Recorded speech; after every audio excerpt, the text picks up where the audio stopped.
بسم اللہ الرحمن الرحیم الحمدللہ الذی نور قلوب العارفین بنور معرفته وأثبت فؤاد أنبيائه وأوليائه بخصوص الأنبياء والمرسلين وأكمل إيمان المسلمين والمؤمنين بولاية علي أمير المؤمنين عليه السلام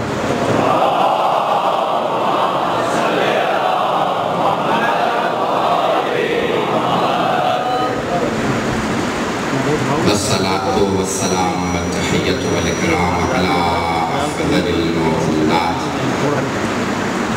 العبد المؤيد والرسول المسدد المصطفى الأمجد المحمود الأحمد أعني أبا القاسم محمد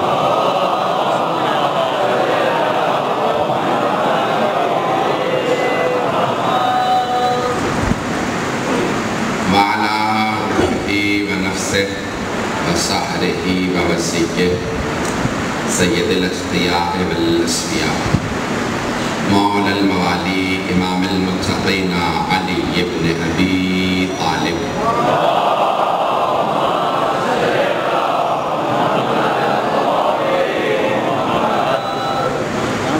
وعلى أوصيائه لا سيما بقية الله في الأرضين روحي وأرواح العالمين لتراب مقدمه الفداء واللعنة الدائمة على أعدائهم أجمعين من الآن إلى قيام يوم الدين أما بعد فقد قال الله الحكيم في كتابه الكريم بسم الله الرحمن الرحيم ولئن سألتهم من خلق السماوات والأرض ليقولن الله صدق الله العلي العظيم صلوات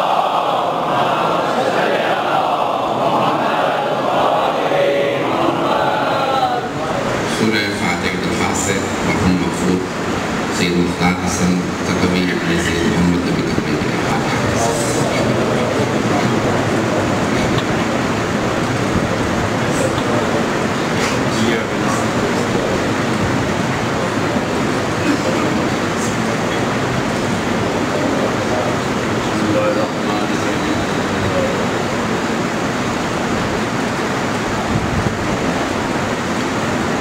سلوات کے نغمے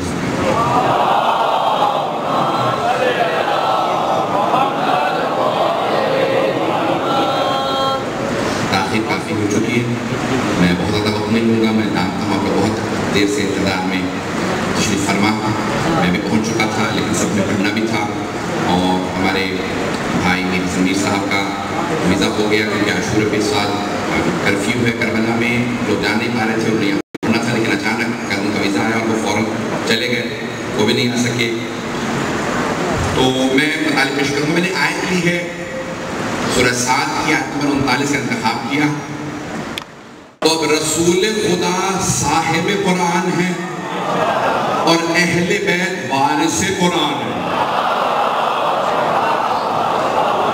پہنچ رہی ہے اللہ نے ہر نبی کو معجزہ دے کے بھیجا ہے اور جیسے ان کے دور کے تقاضے تھے ویسے معجزات دیے ایک اشارہ کر کے میں بہت سے چہرے دیکھ رہا ہوں جو قاسم آباد میں ظاہر جو میں پیش کر رہا تھا گزشتہ برس وہاں کا کافی چہرے نظر آ رہے ہیں تو میں پیش کروں گا ایک جملہ اور اللہ نے تمام انبیاء کو معجزات دیے ان کے تقاضوں کے مطابق ذہنوں میں ہے آپ کی جناب موسیٰ کے زمانے میں جادو کا سحر کا زور تھا اور اللہ نے 2 معجزات دیے ید بیضا جیب میں ڈال کے ہاتھ نکالتے تو نور نکلتا تھا دوسرے ہاتھ میں عصا جب زمین پہ پھینکتے تو حصہ میں بدل جاتا تھا جناب عیسیٰ کے زمانے میں طب کا زور تھا اس زمانے کی طب حکمت کا وہ ہر بیماری کا علاج کر لیتے تھے لیکن کچھ بیماریوں کا علاج نہیں کر پاتے تھے اللہ نے کہا عیسیٰ ایسا ہاتھ دوں گا آپ جسے مس کریں گے وہ شفا پا جائے گا توجہ چاہوں گا پیدائشی نابینا کو ہاتھ لگائیں گے بینائی آ جائے گی بہرے کو ہاتھ لگائیں لگائیں گے شنوائی آ جائے گی، گونگے کو ہاتھ لگائیں گے گویائی آ جائے گی، مردے کو ٹھوکر ماریں گے قوم پہ اذن رب کی، وہ زندہ ہو جائے گا۔ بھئی جناب عیسیٰ کے معجزات ہیں، یہ جناب عیسیٰ کے معجزات ہیں۔ اگر فخر عیسیٰ اس سے کوئی بڑا معجزہ دکھائے تو تعجب نہ کرنا، یہ عیسیٰ کا مقام ہے۔ پتہ نہیں مجمع ہے یا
رکھیے گا۔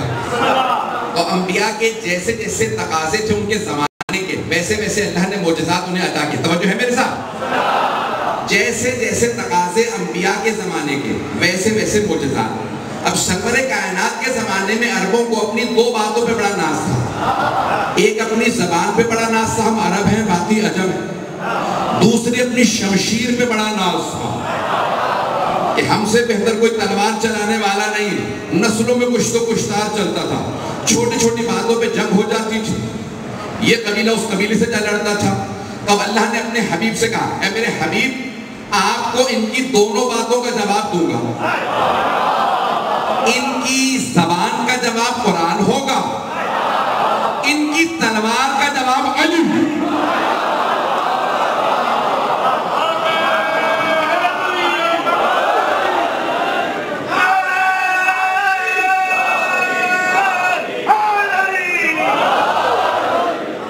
جو ہے نہیں کہ اب حبیب خدا کو اللہ نے دو معجزات دیے ہیں، اب اللہ نے اپنے رسول کو دو معجزات دیے۔ معجزہ اسے کہتے ہیں جس کا بدل لانے سے مخلوق عاجز ہو، نہیں پہنچا سکا۔ معجزہ اسے کہا جاتا ہے، علماء کرام موجود ہیں اور ان کی موجودگی کے اندر میں احساس کر رہا ہوں، خزانے گرامی، معجزہ اسے کہا جاتا ہے عربی زبان میں کہ خلق خدا اس کا بدل لانے سے عاجز ہو، عاجز ہو۔ جیسے قرآن کا بدل نہیں آ سکتا ویسے ہی علی کا۔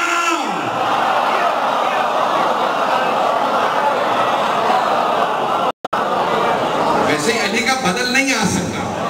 تو عزیزان گرامی، نہ علی جیسا دوبارہ کبھی جنگجو آئے گا، نہ شیر خدا آئے گا، نہ خطیب آئے گا۔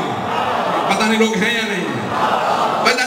تمام کی تمام چیزوں کے اندر علی رسول خدا کا زندہ معجزہ۔ ایک جملہ یہاں پہ کہہ دوں، اب جس طرح سے قرآن قیامت تک باقی ہے، کیونکہ پیغمبر کی سارے انبیاء آتے رہے اور ان کے معجزات ان کے ساتھ جاتے رہے۔ نہیں پہنچا پا رہا۔ سارے انبیاء آئے، معجزات دکھائے، جب گئے ان کا معجزہ ان کے ساتھ چلا گیا۔ وہی عصا جو جناب موسیٰ کے ہاتھ میں تھا کسی اور کو دے دیجئے، اژدہا نہیں بنے گا۔ نہیں ہے لوگ توجہ، اسی لیے کسی بارہویں کی ضرورت ہے۔ عصا وہی ہے، کسی بھی ہاتھ میں دے دے اژدہا نہیں بدلے گا۔ پتہ نہیں لوگ ہیں یا نہیں؟ میں بہت دیر سے گزر رہا ہوں۔ عزیزان گرامی، جناب سلیمان نبی کی انگوٹھی انہی کے ہاتھ سے اتر گئی۔ جنہوں نے تخت اٹھا رکھا تھا، علماء موجود ہے، قرآن کی آیات ہیں، جنہوں نے تخت اٹھا رکھا تھا جناب نبی سلیمان کا، انگوٹھی اتری، انہوں نے تخت زمین زمین پہ رکھا, چھوڑ کے چلے گا کہ بھئی وہ انگوٹھی جو اللہ نے مجھے عطا کی تھی, جس کی وجہ سے میری حکومت تھی, یہ فرشتے, یہ موکل, یہ جن میری خدمت میں تھے, جیسے ہی انگوٹھی گری, آزمائش تھی, ایک مچھلی دریا سے نکلی, اس نے نکلی اور وہ اپنے راہ کو لے کے دریا میں بہنے لگی. جناب سلیمان دوڑتے رہے, نہ جانے کسی گھر کے سامنے سے گزر رہے تھے, اندر سے آواز آئی. ایک لڑکی نے کہا, بابا جان, نہ جانے کیسی مچھلی لائے ہیں, جب میں نے اس کا پیٹ کاٹا تو بیچ میں سے انگوٹھی نکلی ہے. اب جیسی کہا نا انگوٹھی نکلی تو فوراً جناب سلیمان نے دروازے پہ دستک دی, اندر نہیں آ. انبیاء میں اوروں میں بڑا فرق ہے.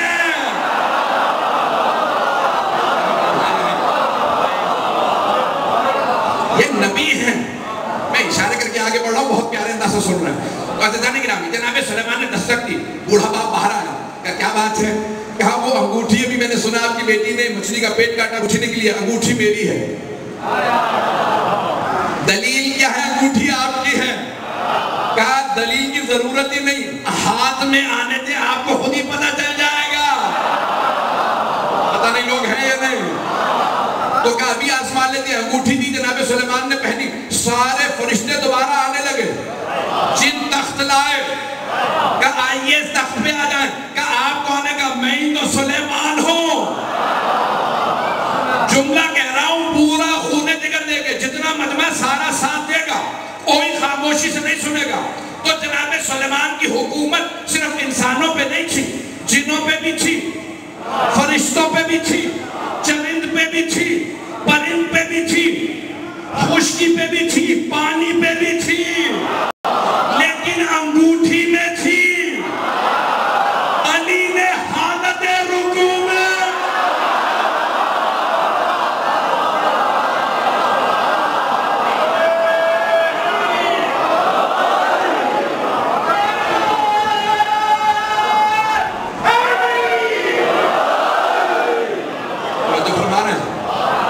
جناب امیر نے وہی ایک انگوٹھی حالت رکوع میں زکوٰۃ میں دے دی.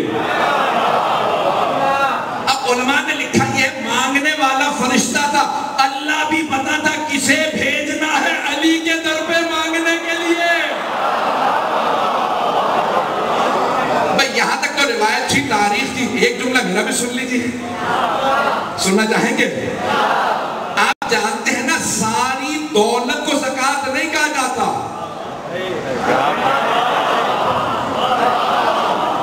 میرا مکان ہے, گاڑی ہے, انگوٹھیاں کچھ نہ کچھ, تو اس میں سے ایک حصہ بھائیوں کے ہاں, اہل سنت بھائیوں کے 40واں حصہ ہے. زکوٰۃ 40واں حصہ ہے. زکوٰۃ 40واں, زیادہ سے زیادہ. اور اگر کسی کی ولایت بہت بڑی ہو, بہت بڑی ہو, بہت بڑی ہو, وہ سلیمان کی حکومت ایک زکوٰۃ میں دے دے. پتہ نہیں لوگ ہیں.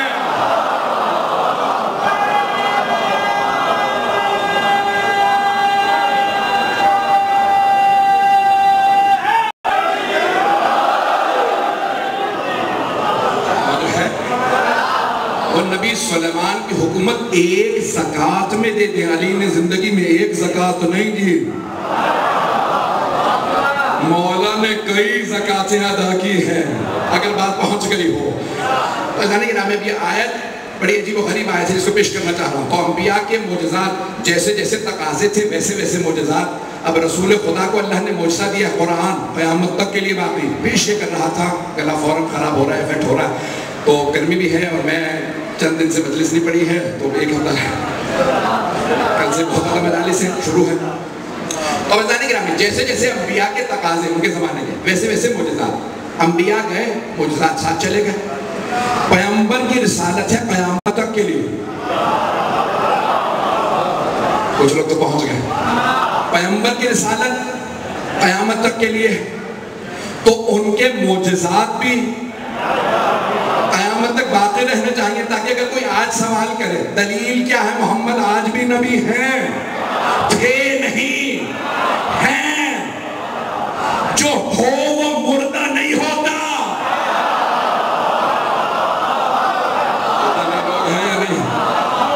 وہ زندہ ہیں، ان کی نبوت آج تک ہے۔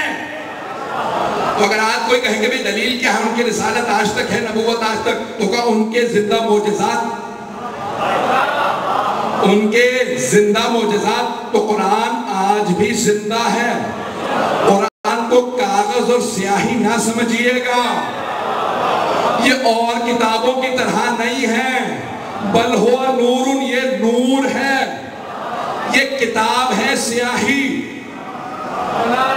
توجہ، کاغذ پہ چھپی ہے، سیاہی میں جو وارث کو مردہ مانے وہ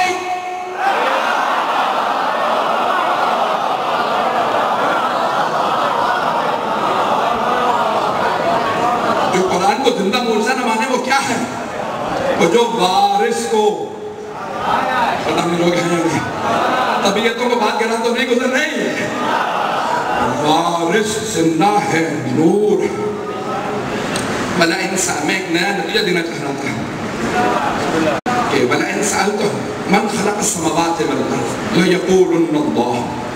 اے میرے حبیب، اگر آپ ان سے مشرکین سے سوال کر لیں کہ زمین و آسمانوں کو کس نے خلق کیا، تو یہ ضرور کہیں گے اللہ نے۔ وَلَئِن سَأَلْتَهُمْ مَنْ خَلَقَ السَّمَاوَاتِ وَالْأَرْضِ لَيَقُولُنَّ اللَّهُ، تو کہیں گے ضرور کہیں گے، اللہ کہہ رہا ہے، علماء موجود ہے، نام تاکید، نون تاکید، ضرور کہیں گے اللہ نے خلق کیا۔ کس نے؟ اللہ نے خلق کیا۔ کون؟ مشرک کہیں گے۔ پروردگار، مشرک کو اسے کہتے جو تجھے نہ مانے۔ میں نے کہا ایک نیا نتیجہ دینا چاہ رہا ہوں اور تحقیق کر کے پیش کر رہا ہوں۔ میں نے کہا تھا آیت بھی نہیں، میں نے اس موضوع پہ پہلے نہیں پڑھا، شاید علماء کرام کے لیے نیا کوئی مطلب ہو، اور اگر آپ کے دل کو لگے ضرور دعا دیجیے گا۔ تو ہم کو محتاج ہوں کہ یہ محرم میں جیسے پڑھنا چاہ رہا ہوں پڑھتا ہوں، تو سننا چاہیں گے نا؟ اللہ کہہ رہا ہے اے میرے حبیب، اگر آپ ان مشرکوں سے سوال کریں کہ زمین و آسمان کس نے خلق کیے، تو یہ ضرور کہیں گے اللہ نے۔ پروردگارا، مشرک و کافر تو وہ ہوتا ہے جو تیرا شریک قرار دے، تجھے نہ مانے، بتوں کو مانے، جو بتوں کو مانے، اللہ کو نہ مانے یا اللہ کا شریک قرار دے، وہ ہے مشرک کافر۔ اور اللہ کہہ رہا ہے انہی سے سوال کر لیجئے، تو یہ بھی کہیں گے اللہ نے بنایا زمین و آسمان کو۔ نتیجہ جو دینا چاہ رہا ہوں سن لیجئے گا، شاید دل کو لگے، شاید پہنچا پاؤں بس ایک جملے میں۔ تو پروردگارا، یہ مشرک، یہ کافر جو تجھے نہیں مانتے، تو کہتا ہے نہیں، سوال کرو تو کہیں گے نہیں اللہ ہی نے زمین و آسمان کو بنایا، تو معاملہ کیا؟ تو اللہ کہے گا نہیں، مشرک و کافر صرف وہ نہیں ہے جو اللہ کو نہ مانے۔ مشرک وہ نہیں ہے جو صرف اللہ کو نہ مانے۔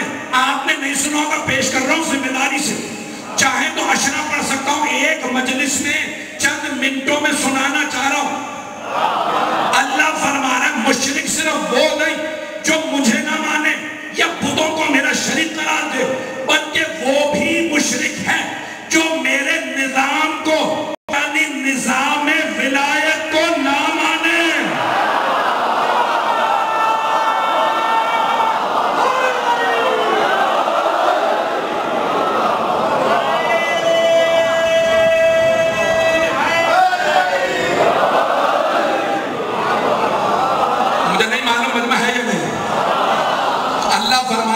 صرف مشرک وہ نہیں، کافر صرف وہ نہیں جو اللہ کو نہ مانے یا بتوں کو مانے، بلکہ وہ جو اللہ کے نظام کو نہ مانے، نظام ولایت کو نہ مانے۔ دلیل امام معصوم کا جملہ پیش کر رہا ہوں، دو جملے پیش کروں گا، ایک 10ویں امام کا، ایک 12ویں امام کا۔ امام علی النقی علیہ السلام نے فرمایا،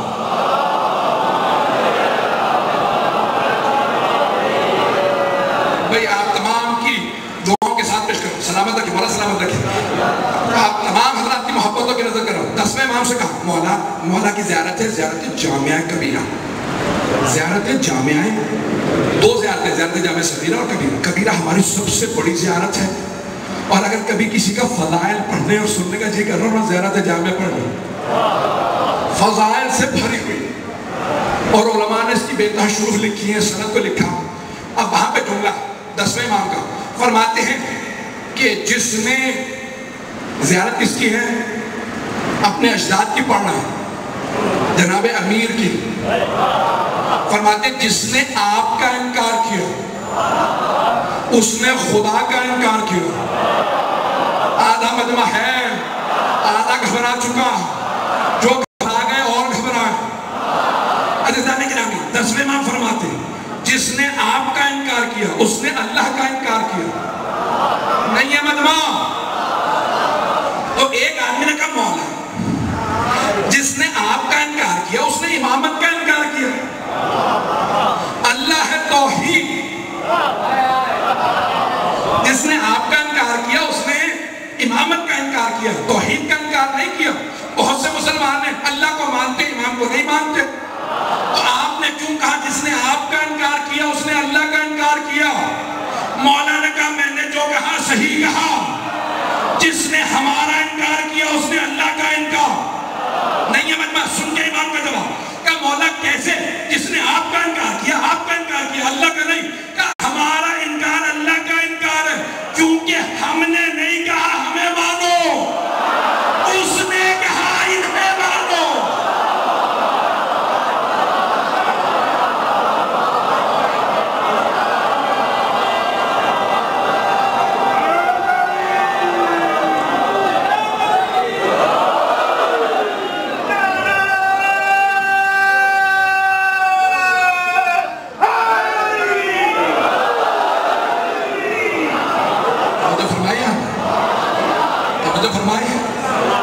مولا نے کہا ہم نے نہیں کہا ہمیں مانو، اللہ نے کہا انہیں مانو.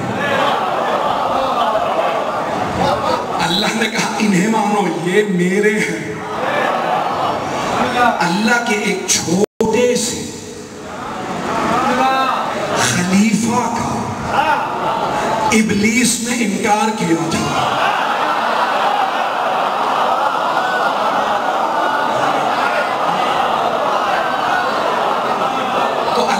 اِنَّا عَلَيْكَ اللَّعْنَةِ إِلَى يَوْمِ الدِّينِ. سجدہ کرنے سے کہا نہیں کروں گا، تجھے مانتا ہوں پروردگار. اور پھر اللہ سے جب خطاب کیا نہ کہا وَبِعِزَّتِكَ کا تیری عزت کی قسم. اللہ کا ممکن نہیں تھا. پتہ نہیں لوگ ہیں یا نہیں. اللہ کا ممکن نہیں تھا. اس نے کہا پروردگار تجھے مانتا ہوں تیری عزت کی قسم میں نے زمین پہ ہر جگہ سجدہ کیا، یہ ایک سجدہ معاف کر دے، جتنے سجدے کیے ہیں اس سے زیادہ کروں گا. اللہ نے کہا سارے سجدے چھوڑ دے بس یہ ایک کر لے.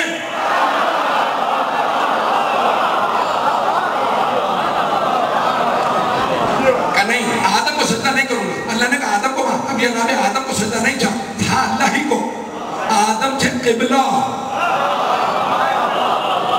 لوگ ہیں جناب آدم قبلہ تھے. قبلہ جیسے خانہ کعبہ کو ہم کرنے سجدہ نہیں کر رہے ہیں اللہ کو.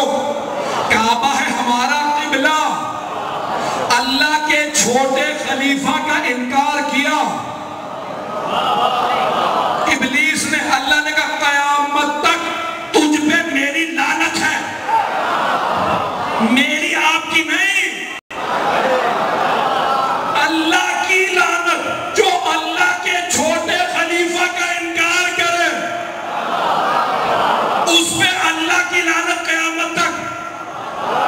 سب سے بڑے نبی کے سب سے بڑے وسیع اللہ کا سب سے بڑا خلیفہ جو علی کا انکار کرے.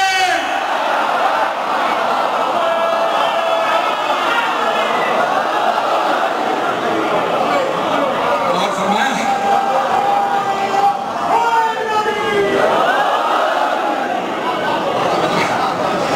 فرمائی کہنا تو ساتھ نہیں دینا پڑھوں یا نہ پڑھوں. بس بھائی 2 جملے مجھے پیش کرنے ہیں. میں نے کہا تھا 12ویں امام کا بھی پیش کروں گا. تو امام نے کہا الراد علینا، جو ہمیں رد کر دے، ہمیں یعنی معصومین کو، فہوا بحد الشرک، وہ شرک کے برابر ہے. پتہ نہیں ہے یا نہیں ہے. اب وہ نہیں ہے مشرک صرف جو اللہ کو نہیں مانتا یا بتوں کو مانتا ہے، وہ جو اللہ کے نظام ولایت کا منکر ہے. بات واضح ہو گئی؟ گھبرا تو نہیں گئے؟ دوسرا نتیجہ بھی سن لیجیے. کسی نوجوان نے سوال کیا تھا، جواب پیش کر رہا ہوں کہ ہمارا عقیدہ یہ ہے، آپ موجودہ پاکستان کے حالات تو جانتے ہی ہیں. خاموشی بتا رہی ہے کہ لوگ چاہ رہے ہیں میں کہوں کچھ. تو موجودہ پاکستان کے حالات کے تناظر میں سنیے گا. عصمت، میرا انشاءاللہ عشرہ کا موضوع کراچی میں رہے عصمت. پورا عصمت کو پیش کروں گا. عصمت یعنی معصوم ہونا.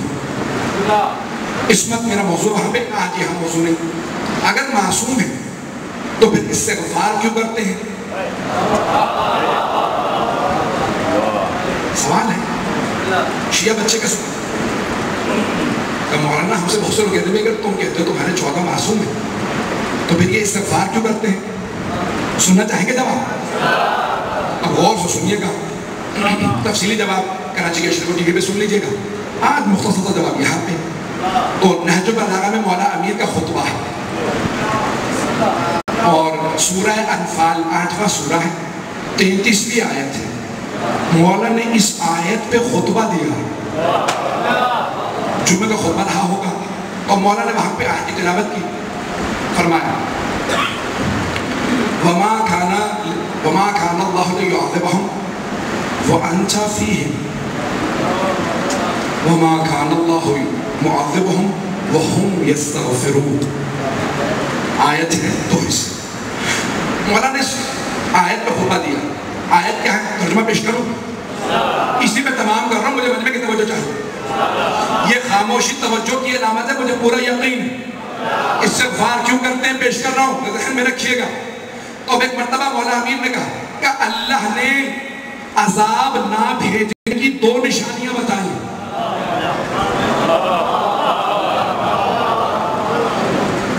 قرآن اٹھا کے دیکھیں، گزشتہ امتوں کے لیے اللہ نے بتایا وزن، جب وزن کرتے تھے، میزان، ترازو تولنے میں خیانت کرتے تھے. اللہ نے نبی کو بھیجا. ایک نبی آئے کہ بھئی ان کو تحقیق کرو، وارننگ دو کہ خبردار تولنے میں خیانت نہ کیا کرو. بھئی اگر خیانت کرے گا تو کیا کر لے گا؟ کہ اللہ کا بھیجا ہوا نبی ہوں، باز آ جاؤ. کہ نہیں باز آتے. انہوں نے بار بار کہا، ہر روز کہا، بازار میں کہا، گھر میں کہا، گھر گھر جا کے کہا. سال گزر گیا، 2 سال کا. پروردگارہ میں نے تیرا پیغام ہر گھر پہنچا دیا، اب نہ سنیں تو میں مجرم نہیں. اللہ نے کہا ہے میرے. اچھا کتنے اللہ نے قرآن میں گناہ بتائے ہیں. یہ گناہ کیا عذاب، یہ گناہ کیا عذاب، یہ گناہ کیا عذاب. وہ سارے گناہ یہ امت کر رہی ہے، بلکہ اس سے بھی زیادہ گناہ. لیکن عذاب نہیں آ رہا. عذاب رکا ہوا یا نہیں؟ پتہ نہیں لوگ ہیں یا نہیں.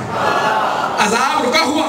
مولا کہتے ہیں اللہ نے قرآن میں 2 دلیلیں دی ہیں عذاب کیوں رکا ہوا. وَمَا كَانَ اللَّهُ لِيُعَذِّبَهُمْ وَأَنْتَ فِيهِمْ.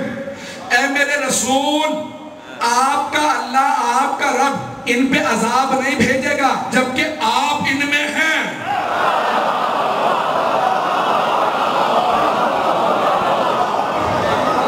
وَأَنْتَ فِيهِمْ وَمَا كَانَ اللَّهُ مُعَذِّبَهُمْ وَهُمْ يَسْتَغْفِرُونَ. اور اے میرے حبیب، اللہ ان پہ عذاب نہیں بھیجے گا جبکہ یہ استغفار کر رہے ہیں. اب یہاں جناب امیر کہتے ہیں اب پیغمبر اسلام ہے پردے میں. توجہ، یہ نہیں کہا ہے مردہ، کیونکہ انہیں پتا تھا مردوں سے مانگنا بدعت ہے.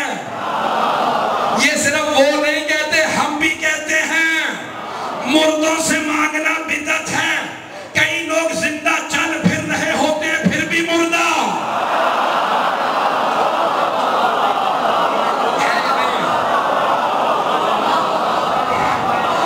کئی لوگ کھاتے پیتے نظر آتے لیکن چلتی پھرتی لاشیں.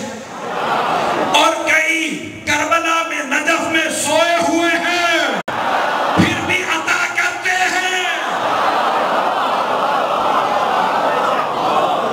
مردہ نہیں، مردوں سے مانگنا بدعت ہے، لیکن جن سے ہم مانگتے ہیں انہیں مردہ نہیں مانتے، مردہ سے مانگنا بدعت ہے۔ اللہ نے قرآن میں کہا وَلَا تَحْسَبَنَّ الَّذِينَ قُتِلُوا فِي سَبِيلِ اللَّهِ أَمْوَاتٌ، جو راہ خدا میں مارے جائیں انہیں مردہ نہ کہنا، گمان نہ کرنا وہ مردہ ہیں۔ تو ہم جنہیں مانتے ہیں وہ سارے شہید، وہ سارے زندہ بن کے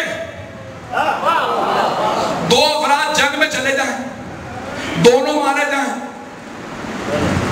ایک اہل بیت کی ولایت کو مانتا تھا دوسرا نہیں، دونوں مارے گئے۔ شہید وہ ہے جو ولایت مانتا تھا، دوسرا مردہ ہے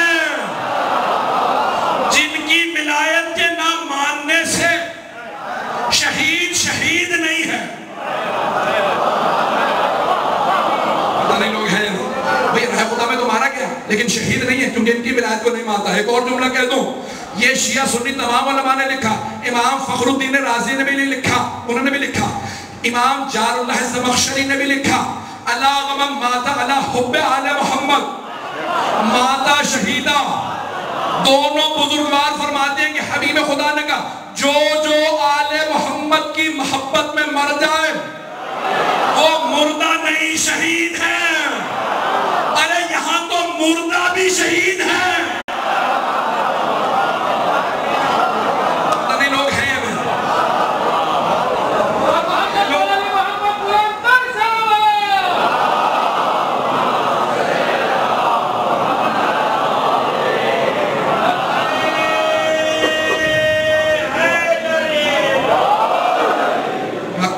جس بات کو پیش کرنا سن لیجیے،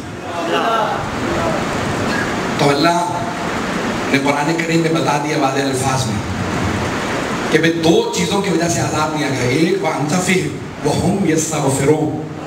مولا علی کہتے ہیں کہ پیغمبر پردے میں ہیں، اب اے لوگوں تمہارے پاس بس ایک ہی چیز ہے جس سے عذاب رک سکتا ہے۔